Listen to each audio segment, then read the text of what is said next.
Three, two. Hello, everyone. Good afternoon, and welcome to our weekly media briefing and public health update with Montgomery County Executive Marc Elrich. I'm Lorna Virgili, Hispanic Public Information Officer, and joining us today are Dr. James Bridgers, who is the Director of the Department of Health and Human Services, Mr. Sean O'Donnell, Assistant Chief of Public Health Services, and Dr. Earl Stoddard, who is Assistant Chief Administrative Officer. Thank you, everyone, for joining us. Mr. County Executive, welcome back, and the floor is yours. Yeah, thank you all for joining me today. I think, as you know, I've been out of the country for most of the last 2 weeks, and I wanted to spare me trying to do a media briefing at 12:30 in the morning in order to do this at 12:30 here. So thank Rich for standing in for me while I was in Taiwan and India. Over the last couple of years, we've been very intentional about building our international presence, and we're starting to see real results from that. While we were in Taiwan, we signed an agreement with Galaverse, a global semiconductor technology company that specializes in satellite systems and space-based infrastructure, which is eager to expand its base and establish a presence in Montgomery County. And what was interesting in both the nations we went to was the use of AI, which was pretty much ubiquitous.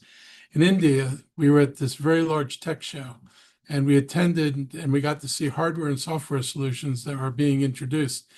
And in Taiwan's Smart Cities Conference, AI is embedded into almost every technological innovation that was on display there. One especially interesting aspect were companies whose innovations centered on reducing the energy consumption of AI, which I know is a huge problem. We're wrestling with that today. There are people who are cognizant of the need to improve AI's efficiency, and some have demonstrated use cases where AI results are rendered with less energy consumption. I'm interested to see where this is going, and I think this is something we all need to be aware of. It is clear for us that in order to remain competitive, we need to invest in support of advanced technology across industry sectors. There is not just one industry where this applies to. That was one of the things that was so clear in Taiwan when you saw all the various gadgets they had for everything from healthcare to traffic control. There probably wasn't anything where there wasn't AI involved in it. And that's why we're working here with the University of Maryland Institute for Health Computing. Their work is important for the life sciences sector in Montgomery County. And we believe that also something of interest to some of the people we talked to when we were in Asia. Since 2023, we've participated in more than a dozen economic development trips across multiple countries. These trips are about making connections, explaining what Montgomery County offers, and building relations that can turn into investment and jobs. And frankly, it involved introducing Montgomery County to people who don't know us. Going back to our first trips, people knew Boston, they knew San Francisco, they knew San Diego, they knew the triangle, but they didn't know Montgomery County. And here we are, the third largest biocluster in the United States, and people didn't know who we are. Even though they knew about NIH and FDA, somehow the messaging that had historically been done didn't connect our cluster to NIH and FDA. So we've been doing a lot of work to try to make that connection and let people know not only do you get NIH and FDA if you come to Montgomery County, but you get the third largest biocluster in the country if you come to Montgomery County. And so a lot of our conversations involved telling our stories. And I'll go back to our trip to Japan last year, where we met with a couple of major trade groups over there, and people had virtually no knowledge of Montgomery County. When they talked about locating companies in the United States, they immediately said, well, the West Coast. And we had to remind them, if you're trying to get, drugs approved, FDA is on the East Coast and FDA is in Montgomery County, and there's a real advantage to being there. So telling our stories become really important, and I think it's something we're going to have to continue to do over and over again until we become a norm in people's minds, like Boston is, like San Francisco and San Diego are. This is something that's doable, and I know that the new economic development team is well aware of the need to emphasize this in the outreach we do.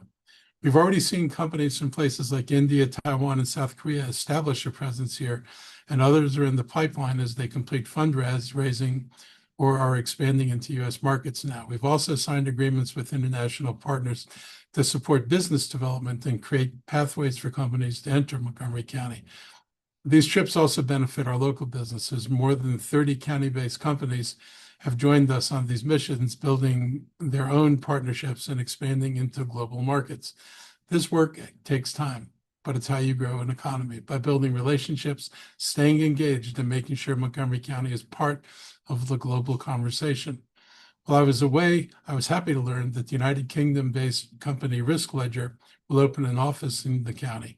The company's decision to establish a presence in the Rockville Innovation Center underscores the advantages of locating in a community with world-class research institutions, a strong cluster of tech companies, and a highly skilled workforce, as well as proximity to federal partners such as the U.S. National Cybersecurity Center of Excellence. So I look forward to supporting their growth. Montgomery County government, our state government, and our regional partners all play critical roles in helping small or expanding companies accelerate next-generation technology development. International engagement and outreach helps create investments and brings more jobs to Montgomery County. And speaking of jobs, Samsung Biologics is opening in Rockville. Yesterday, I attended the grand opening of Samsung Biologics manufacturing operations. I was joined by Governor Wes Moore, Representative April McLean Delaney, and other state and local leaders to celebrate this investment and its impact on our economy. This is Samsung's first manufacturing facility in the United States. This is not a small thing. Samsung is a major international manufacturer of drugs, and their presence here is significant. Samsung acquired GSK's facility where they will continue to manufacture products for GSK, but they plan on expanding the scope of their work. They're going to expand the footprint and the workforce, and most importantly, expand production services that they will be able to offer here. And those services will benefit existing companies as well as attract other companies to locate nearby. By taking over this facility and retaining more than 500 employees, Samsung preserves critical expertise and keeps highly skilled jobs here in our community. And I'm really appreciative that, Samsung's evaluation of the company was that not only were they going to take over GSK's physical plant, but that they had enough respect for the workers who worked there and appreciation of the work they were doing, that they felt comfortable retaining the entire workforce. That is not a small thing. Those of us who have seen companies change hands before, more often than not, we deal with a reduction of employment, and it's great to have some Samsung actually talking about increases in employment over time. That matters for those workers, and it matters for their families, and it matters for the long-term stability of our economy. Samsung wanted to be in Montgomery County to be close to institutions like NIH and the Food and Drug Administration, along with a network of private companies, many of whom they have relationships with, and research organizations that support everything from discovery to manufacturing. Companies know they can come here and find people and the partnerships they need. I want to thank Samsung Biologics for its commitment to our community. I also want to recognize the employees who continue to operate the facility. Their experience and skill are what make this operation possible. Montgomery County continues to stand out in conversations with international companies. Our diversity in our workforce and our proximity to federal agencies give us an advantage. And Samsung's presence here reinforces that. We are part of a global industry that shows that companies see long-term value in being here, and it helps position us for future growth. This afternoon, I'm attending the World Vaccine Congress in Washington, D.C., where Montgomery County was proud to be represented as both an exhibitor and part of a broader discussion on the future of vaccine development. This is one of the largest and most important gatherings of its kind in the world. It brings together researchers, manufacturers, policymakers, public health leaders to look at the full pipeline from early stage research to large-scale manufacturing and distribution. Montgomery County belongs in that conversation. We are at the center of one of the nation's leading biohealth clusters, and companies here are working on vaccines and therapies every day, supported by institutions like the National Institutes of Health and the Food and Drug Administration. That work has global impact, and it's one of the reasons companies continue to locate and grow here. The conversations at the conference are occurring at a critical moment. Public confidence in vaccines, and more broadly in science, is being challenged. In fact, science and research are being attacked. Statements and actions coming out of Washington, including from Robert F. Kennedy Jr. and the Trump administration, have contributed to confusion about vaccines that have proven safe and effective for decades. I'm probably the only person on this call who remembers the 1950s as a kid. And I remember as a kid in my elementary school standing in line to get the polio vaccine when it was first available in schools. And I was in school in DC. I don't remember whether that was 54, 55, or 56. Too early to remember what I was, how old I was standing in that line, but I remember being in that line. I had no idea what polio was or how widespread it was, let alone how debilitating it was. We were just getting a vaccine. It was only later that I learned about polio's really real impact. The immunization campaign that started in 1953 led to a drop in polio cases from 35,000 a year to 56,000 to 5,600, I'm sorry. So 35,000 to 5,600 between 1953 and 1957. And by 1961, the cases had dropped to 161, and polio up until now has been all but eradicated. Americans learned that vaccines worked, and it changed what it meant to grow up in America. I remember, again, more recently reading about parents not letting their kids to go out and play because they're afraid going out and playing in warm weather would lead to them contracting polio. I'm so glad that I didn't grow up with that fear.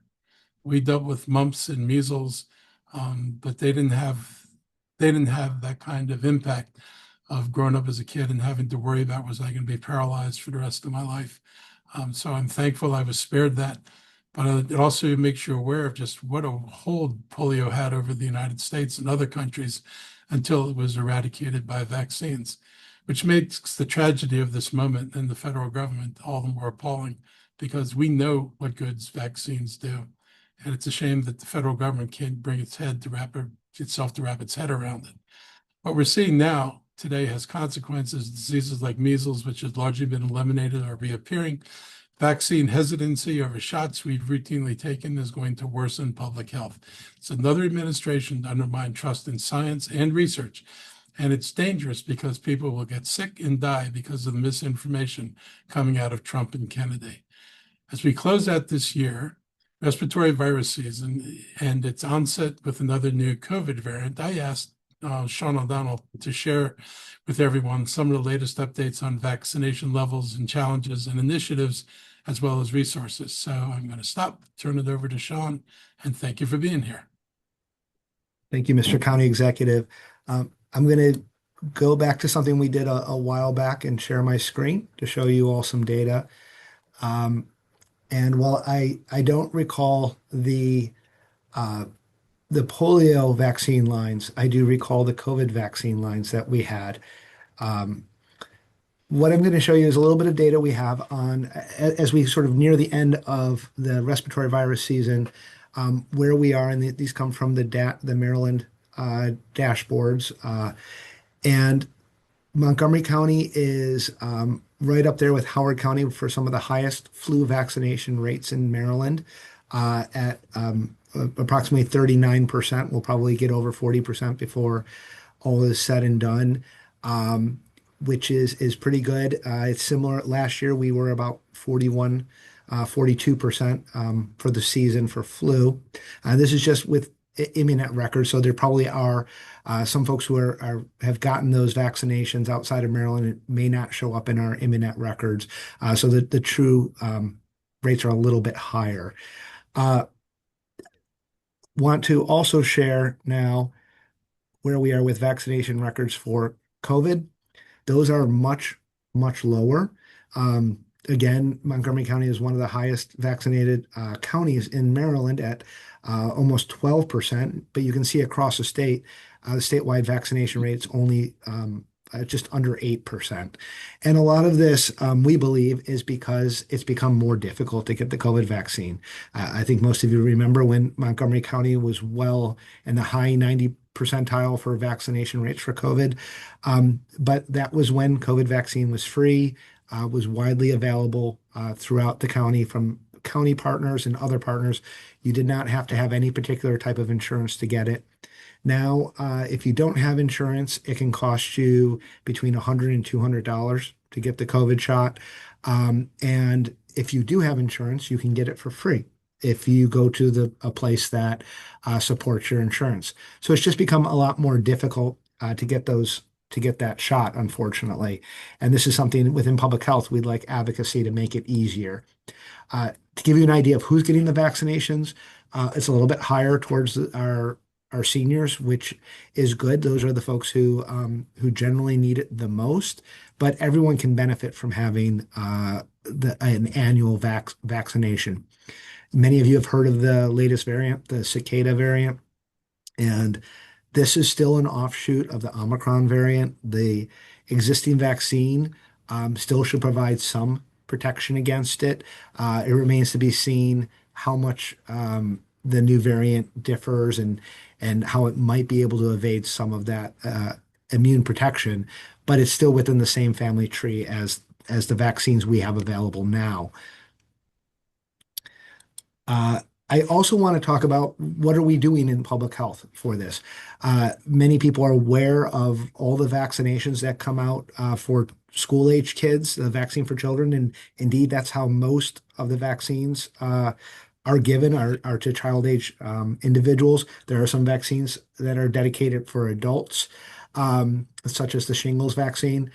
This past year, we mentioned on one of the previous media events that Maryland has started up a program for adults called the Maryland Vaccine Program. And I'm just sharing some data from this last month that our team has done. And these are numbers of adults who are getting vaccines through this program now at no cost to them. And so these are for individuals who don't have insurance or their insurance does not cover vaccines. And we've given out vaccines. Indeed, IPV is for polio. We've given out vaccines, the varicella is for chicken pox, MMRs for measles, mumps, and rubella, where we've seen measles cases and mumps cases increase around the country, as well as the COVID and flu vaccines. And so again, we're trying to make sure everyone has the vaccines that they need. This is admittedly a small number compared to the number of people who are out there who don't have vaccinations for these diseases, particularly for annual vaccinations like COVID or flu. But we just wanted to share some of that data and highlight why it's really important. You can still get your COVID shot, you can still get your flu shot. And if you have insurance, it's covered. If you don't have insurance, you can contact us at the Montgomery County Department of Health and Human Services. The phone number is 240-777-1050. And again, if you child needs a vaccine or if you're an adult and do not have vaccine coverage, please call us at that number.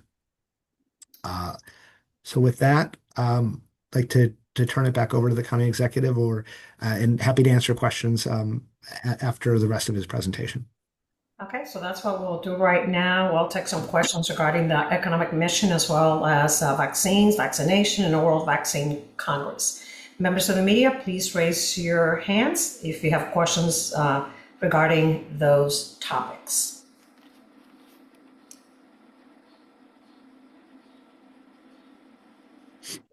Okay, I see Jenny Abamu from WMAU has her hand up. Good afternoon, Jenny. Hi, it's yes, WAMU. County Executive Elrich, I wanted to ask you, this is related to just the general kind of push to bring more businesses to Montgomery County.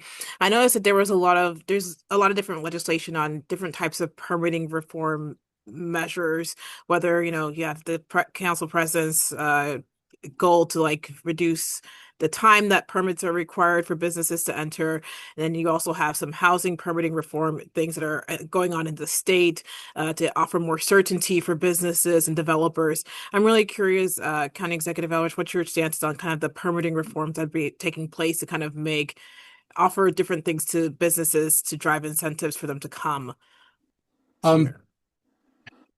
I think, it's sort of a mixed bag. When you talk to people around the region about permitting, we're pretty comparable to um, what other people have to go through. Probably the biggest difference in Montgomery County is parking planning is a bit of a problem. It's slower to process things and do things that other jurisdictions don't do.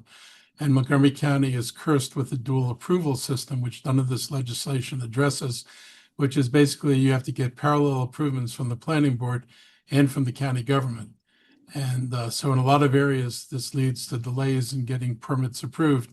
Um, I'm a big believer that, like most of the rest of the country, in fact, every place but here, um, these kind of things should be controlled through the executive branch, where zoning decisions make more sense in park and planning, but permitting should be more centralized within the executive branch, so the developers just have one door to go through. And hopefully over time, we will be making suggestions to move in that direction, because what we do is not efficient, and the developers know it, and almost everybody knows it.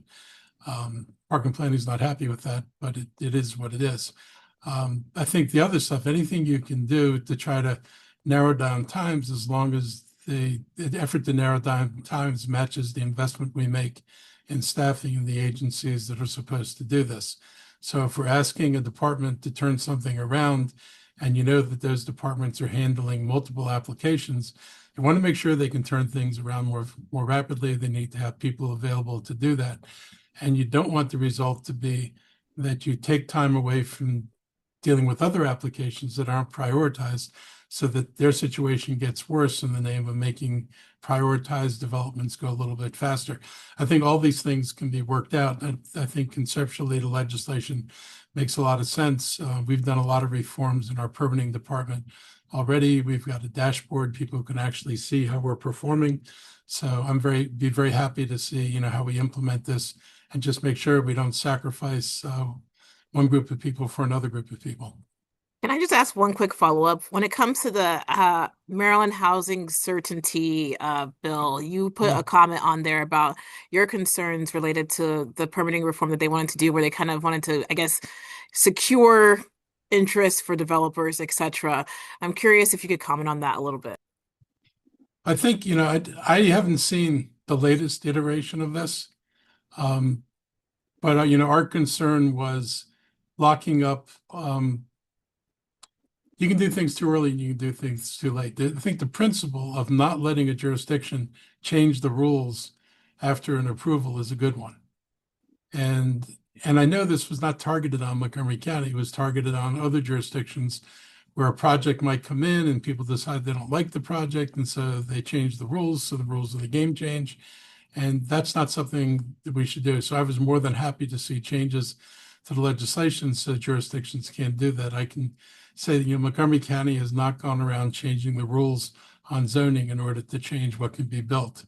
So that's a good thing. And I think a lot of our concerns got addressed in what did or didn't happen in Annapolis this time. But I think the effort to make sure that there's some certainty in the regulations makes a lot of sense.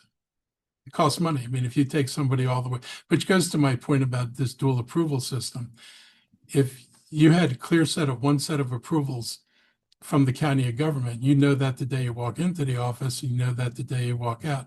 As soon as you set up dueling approvals that don't necessarily align with each other, you've set yourself up for more work than is needed. And this is a place, I think, this is up for the county to go in this direction unless the state decides to legislate that, which I don't think they're going to do. So you didn't think it was taking too much power away from the counties?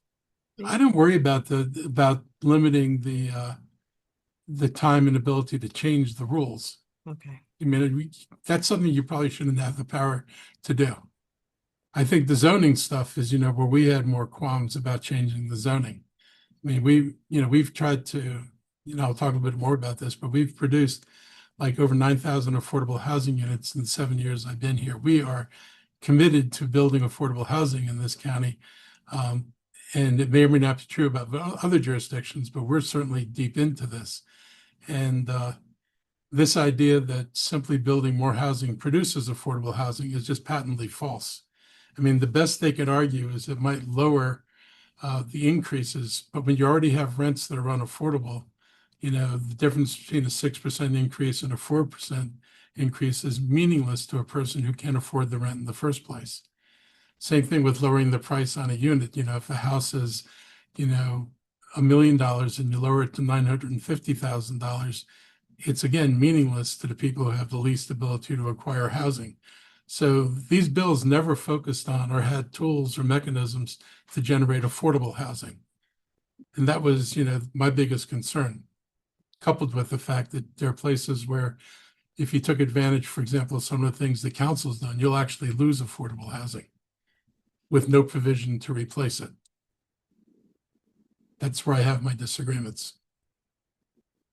Thank you, Johnny. Members of the media, any other questions about the economic mission and or vaccines, vaccination, World Vaccine Congress? No more questions on that? Okay, Mr. County Executive, you can move on to other topics. All right. Thank you, Sean, for joining us today. So speaking of housing, I want to thank my housing team for this project. It's really an important one. The picture that we're showing on screen is a rendering of the new No B2 project in North Bethesda, which had a groundbreaking last Friday with SCG development. This development will bring 268 units of fully affordable housing to the Pike District, just a short walk from North Bethesda Metro.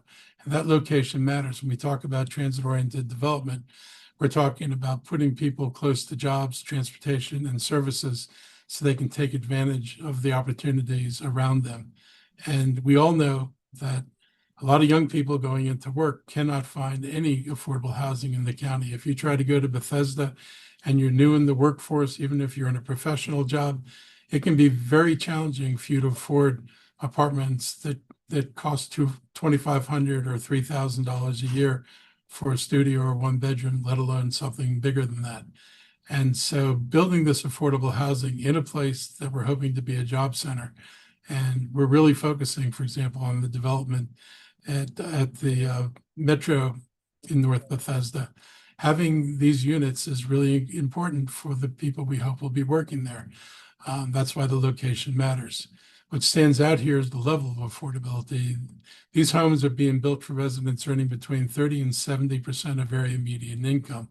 And that range reflects people who keep this county running, workers, families, and seniors who need housing that matches what they earn. And in fact, if you read literature about affordable housing, what you need to build, when you're building a mixed-use community, the literature says you actually need to build more affordable housing rather than less, because mixed use means lots of retail. Retail jobs pay very poor wages, wages that are unable, most likely will not allow you to rent most places in Montgomery County.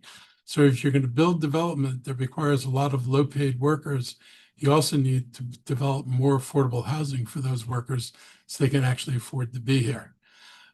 This number is significant in our system to yield as many as 268 units. If you were lucky enough to get 15% of the units affordable, you need almost 1,800 market rate units to be built among multiple projects in order to get 268 units. What we've been able to do here in one project is very, very significant.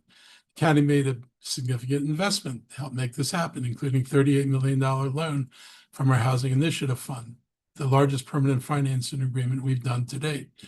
And it includes a pilot to support the project's long-term viability. A pilot is a payment in lieu of taxes. The state also contributed critical financing, and SCG Development stayed committed to delivering affordable housing in a market where it would have been easier to build something else.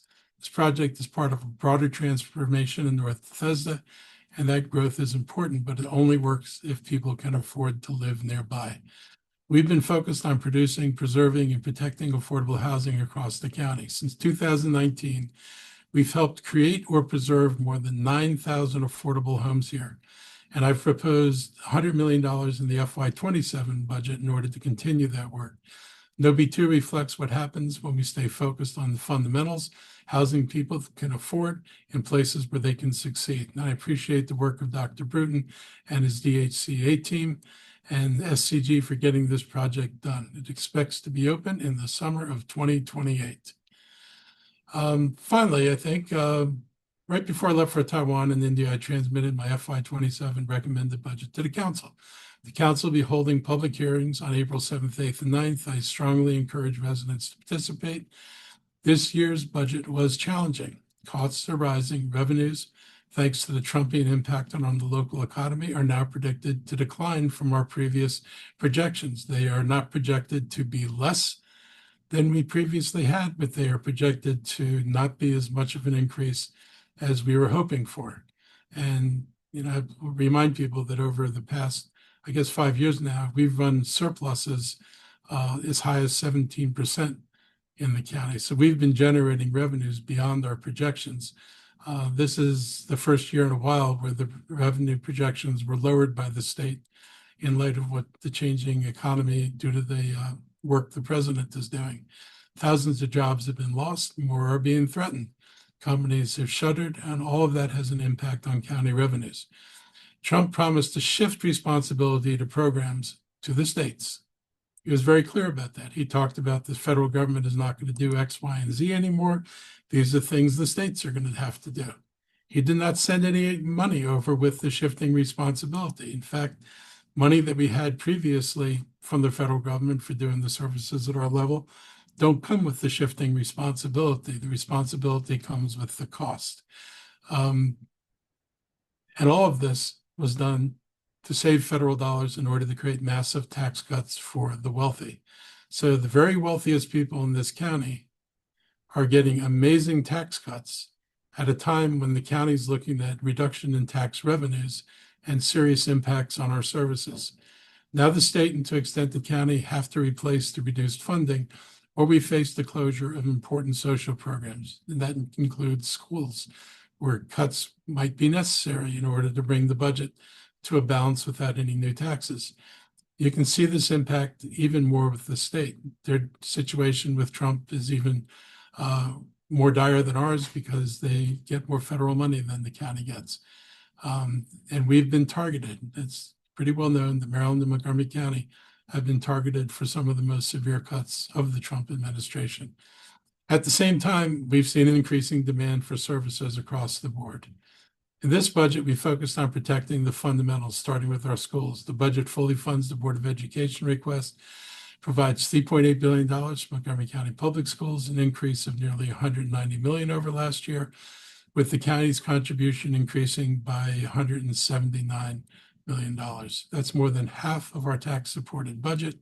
It includes full funding for negotiated agreements, as well as support for special education, continued investments in student mental health, and funding for 28 security officers in elementary schools. I'll point out that the security officers has been something that's been supported by the county. It's just been a matter of being able to afford phasing them in. And some of the support for special education does come on top of what we did last year, but it's important to understand the situation the school system finds itself in.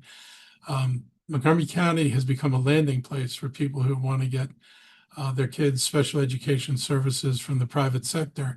And unfortunately, they've been able to count on the school system not being able to process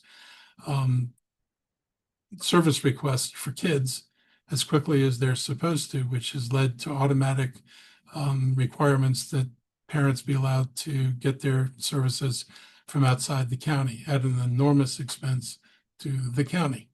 The teachers not only have to participate in the IEPs, which are the evaluations done with parents, teachers, and school psychologists and staff, but the teachers had to write the reports. And in the course of a teacher's day, trying to write the reports on top of everything else they're supposed to do has made it very difficult for people to do this work in a timely manner. And so what the school system is going to be providing is support for getting these reports done.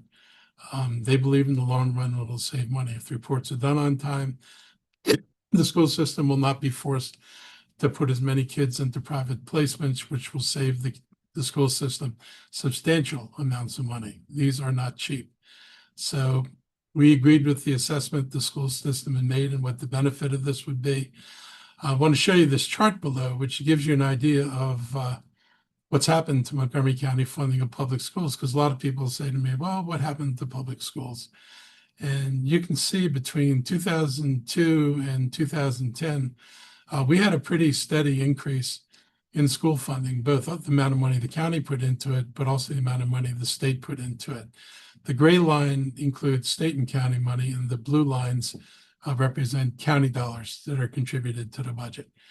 And when we hit the recession in FY10, the county took a hiatus from that spending and actually started making cuts. And so what you can see is when you adjust the 2010 number for inflation, we fell below inflation and we stayed below inflation until this year. This is the first year where our total per pupil spending adjusted for inflation is roughly equal to what it was in 2010.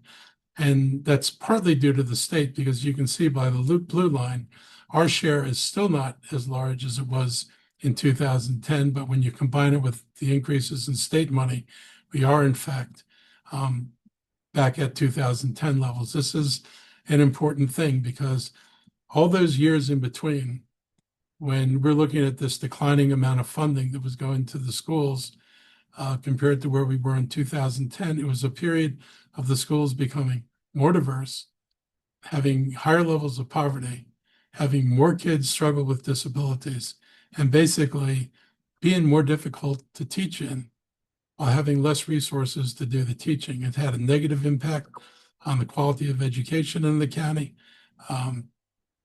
There is no way, and it's absolutely unrealistic for people to say, well, the schools declined and, no matter how much we give them, look at what they've done.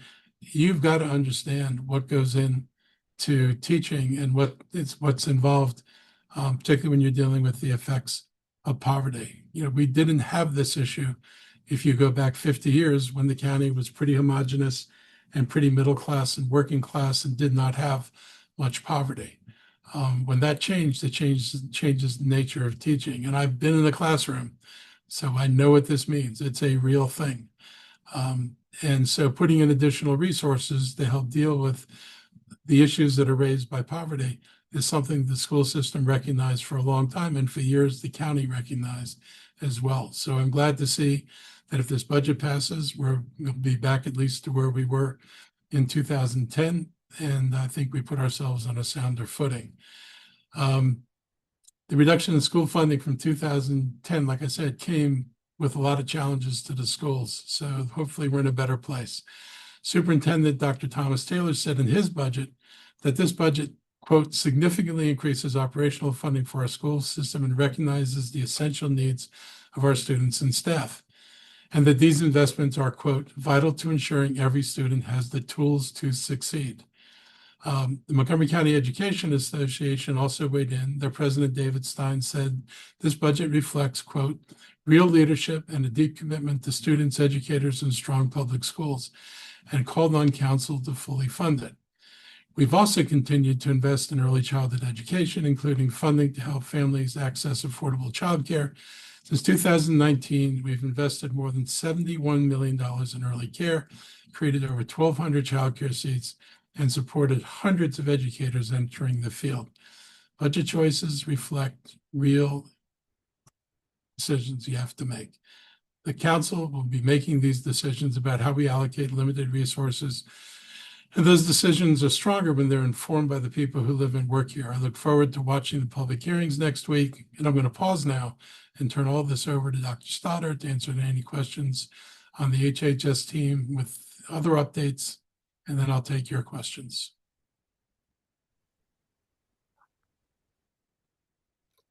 You can start, Dr. Bridges, if you like. Sure. Thank you, Dr. Stoddard. No additional updates this week.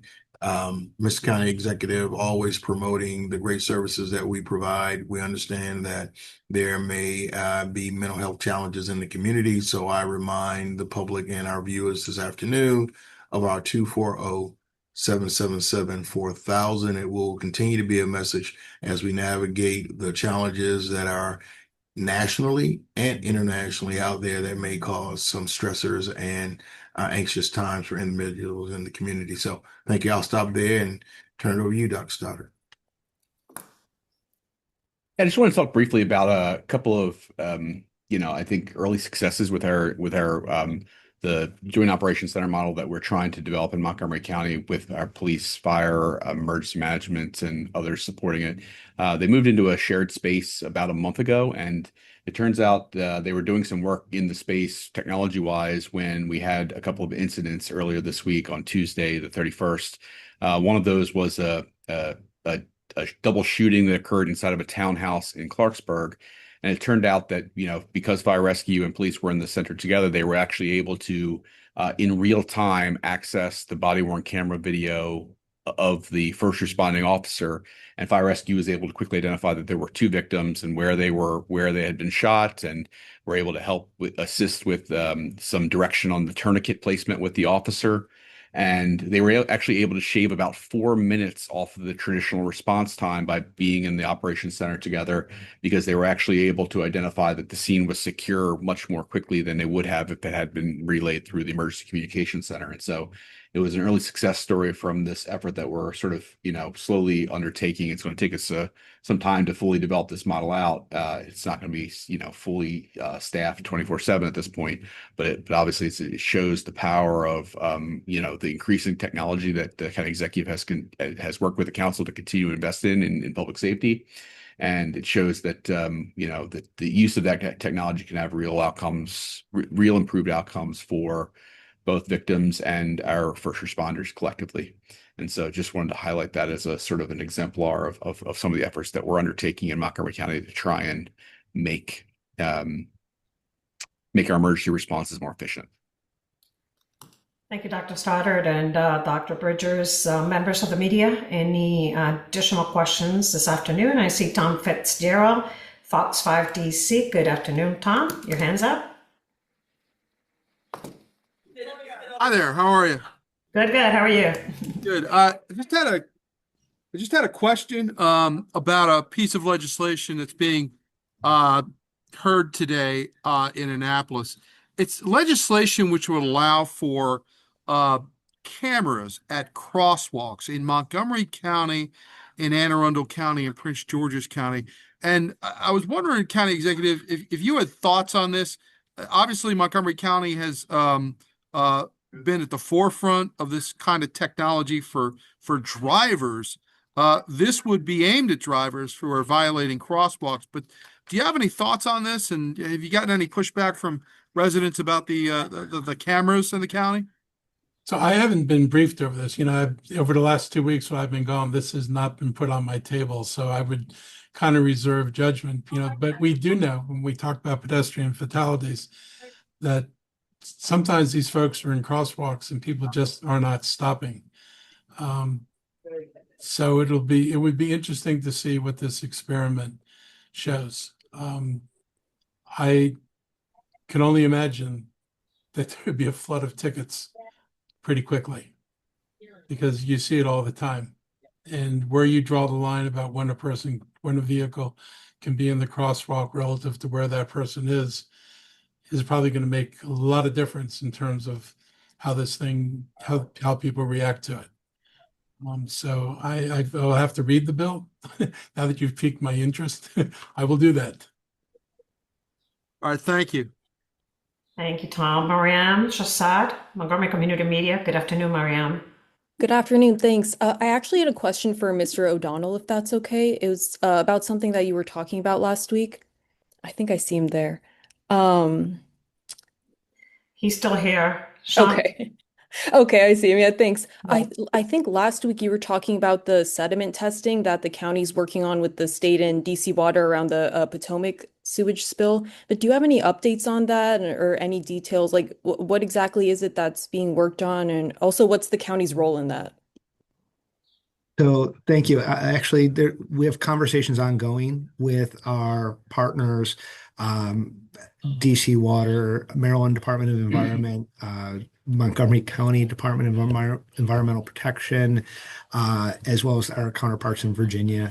And so I don't have the details yet. I can say that Maryland Department of Environment does have the regulatory authority to oversee and monitor the work being done to remediate the area and determine safety levels. And of course, we're participating to at the Montgomery County level to represent the needs of our population, make sure that we're conveying health information to the population, safety information. So I don't have dates at the moment, but they are talking about what locations they'd like to do it at and how to share that information. The sediment testing is a little different than the water testing in that the water testing has an EPA defined safety level that is a little bit better known with the population. It's advertised where there's beach areas and there's different levels for the seafood and shellfish testing as well. So with the sediment testing, the partners are looking at what some baseline information would need, and then how when if they find things, I'm sure they'll find things in the sediment. I don't necessarily mean pathogens, but they'll find things in the sediment because there's things in the sediment. But the question will be what actually constitutes a risk. And so when we've got that information, we'll bring that back to the public and share it with our community. But yes, I can confirm MD is very interested in making sure this happens so that we can address any concerns that are out there. We want to make sure before we lift the final piece of our advisory that we have information that will tell us how safe that is. Thank you so much. Thank you. But that's up today. I see you on camera. Go ahead. Good afternoon. Good afternoon. I have a question for the county executive. I did ask about this at last week's media briefing, and I got some information from your HHS team, but I wanted to also ask you about it.